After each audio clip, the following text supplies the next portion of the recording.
Good evening. Over the last week, Singaporeans have been disturbed and confused by news of the private dispute between my siblings and me. I deeply regret that this dispute has affected Singapore's reputation and Singaporeans' confidence in the government. As your Prime Minister, I apologize to you for this. And as the eldest of the siblings, it grieves me to think of the anguish that this would have caused our parents if they were still alive. I had done everything possible to avoid this state of affairs. My father left the property at 38 Oxley Road to me as part of my equal share of his estate. But my siblings were not happy about this. I tried to deal with the unhappiness privately. I offered to transfer 38 Oxley Road to my sister for a nominal $1. Unfortunately, that offer failed. I then sold the house to my brother at a fair market valuation and donated all of my proceeds to charity. I had hoped that this would satisfy them. There should be no reason for any further quarrel since I no longer own the house and I do not take part in any government decisions on the house. However, my siblings have decided to go out and make serious allegations publicly.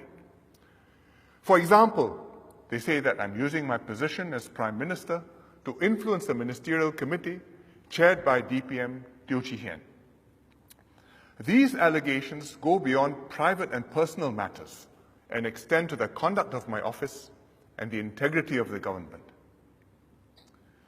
Much as I would like to move on and end a most unhappy experience for Singaporeans, these baseless accusations against the government cannot be left unanswered.